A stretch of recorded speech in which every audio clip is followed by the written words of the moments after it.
E aí, galerinha do primeiro ano, da primeira série, como é que vocês estão? Tudo bem com vocês? Bom, gente, estamos entrando aí já na sétima semana de quarentena aí, desde o dia 16 de março, né? Bem dizer que a gente está em quarentena no Colégio Memorial. E não tá fácil, né? Mas vamos lá, espero que vocês estejam bem, espero que vocês estejam se cuidando aí. Na aula de hoje, vocês podem pegar aí na página 95 da apostila de vocês. A gente vai falar sobre migrações. Migrações internas e migrações para o Brasil. A gente vai fazer um apanhado geral aí sobre o assunto. Primeiro, todo mundo sabe, né, que migrações, elas aí nada mais é do que a movimentação de pessoas aí dentro de um país, para fora de um país, né? Enfim, movimento que um grupo de pessoas faz aí dentro de um determinado local.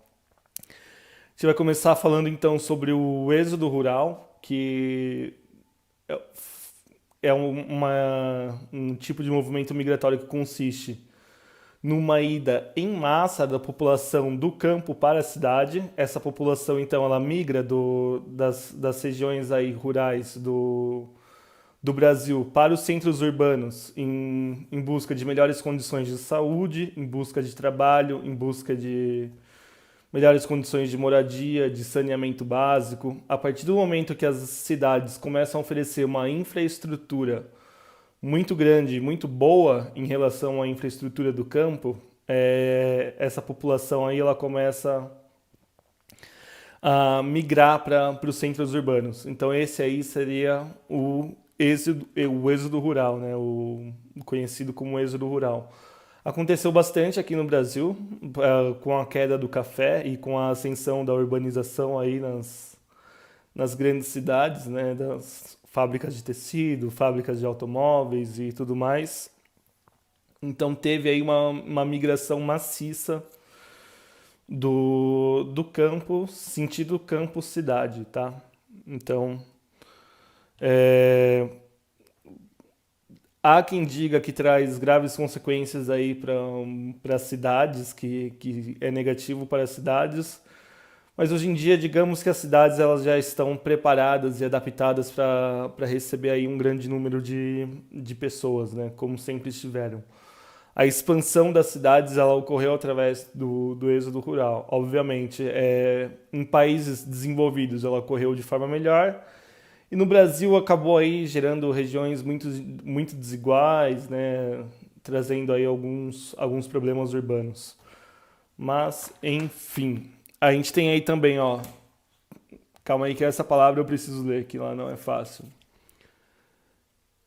Transumância, ou a migração sazonal.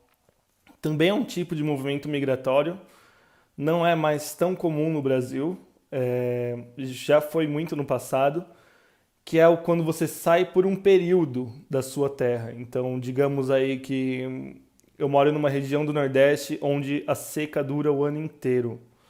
Então, eu vou sair da minha região durante esse período de seca e eu vou morar em outro lugar, em algum lugar com água, com comida. Eu migro por um tempo, faço uma migração por um período do ano. Então, os períodos de seca, as pessoas saem de suas casas, vão para outras cidades.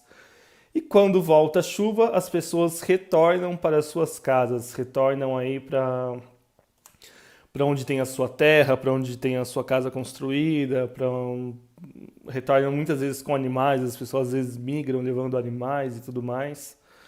E elas voltam. E não é mais tão a realidade do Brasil hoje em dia, as pessoas não precisam mais fazer tanto isso.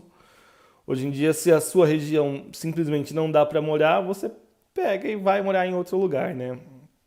Mas no passado ela era muito comum aqui no Brasil.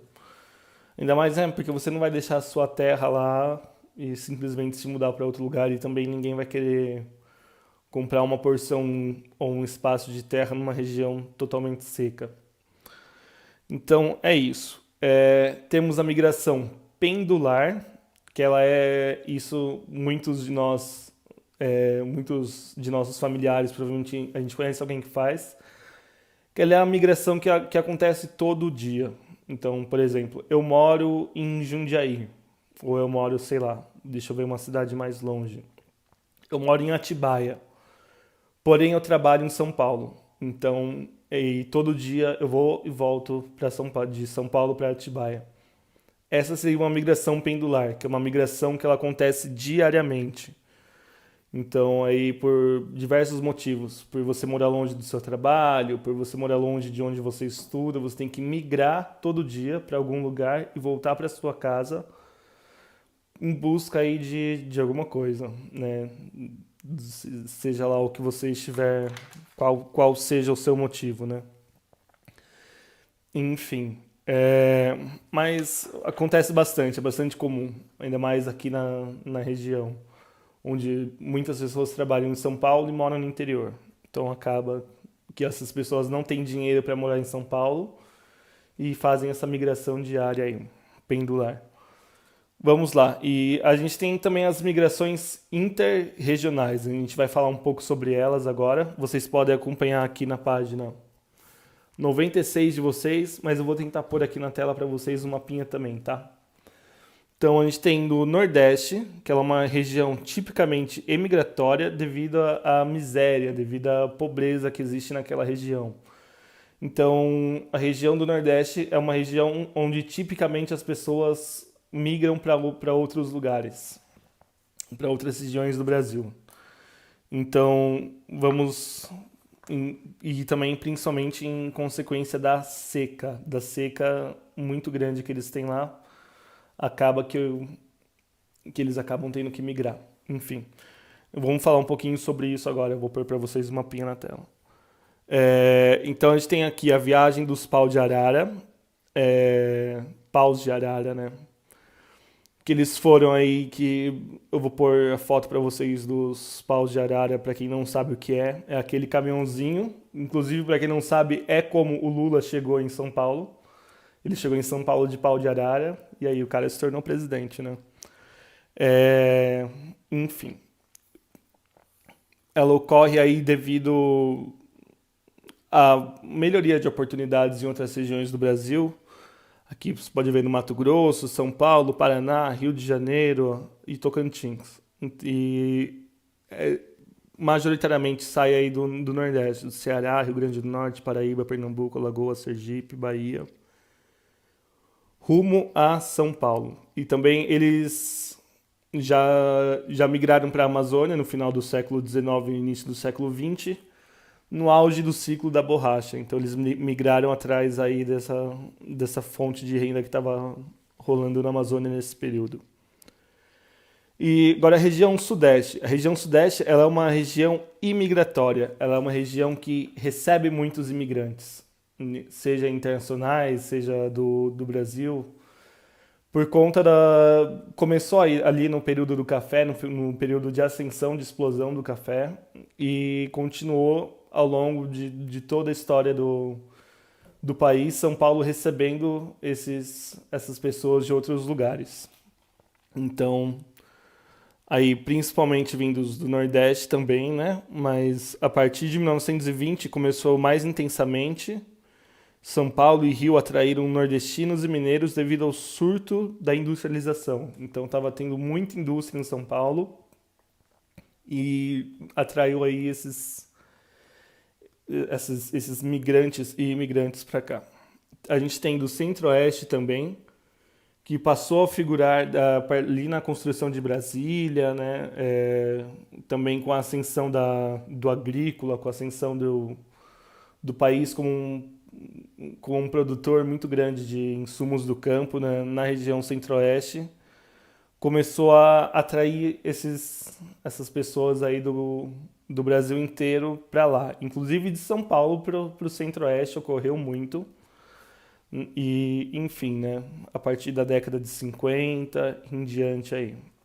E a gente tem hoje, né? Que é a atração dos polos regionais. Então, são polos no Brasil que recebem pessoas aí do Brasil inteiro. Então, a gente pode ver São Paulo, Paraná, Mato Grosso do Sul, Pará. No Pará é muito grande por conta ali da usina de Belo Monte, de Altamira, e enfim, né? São aí mais ou menos um apanhado geral. Eu vou parar de falar agora. Ainda tem aqui, ó, vou pedir para vocês lerem com atenção, página 98 e 99 da apostila de vocês. A gente continua a explicação dessa matéria no Zoom, senão a aula vai ficar muito longa. Anotem as dúvidas de vocês aí para eu esclarecer durante as aulas no Zoom. E vamos se falando aí. Um grande beijo, um grande abraço para vocês. Falou.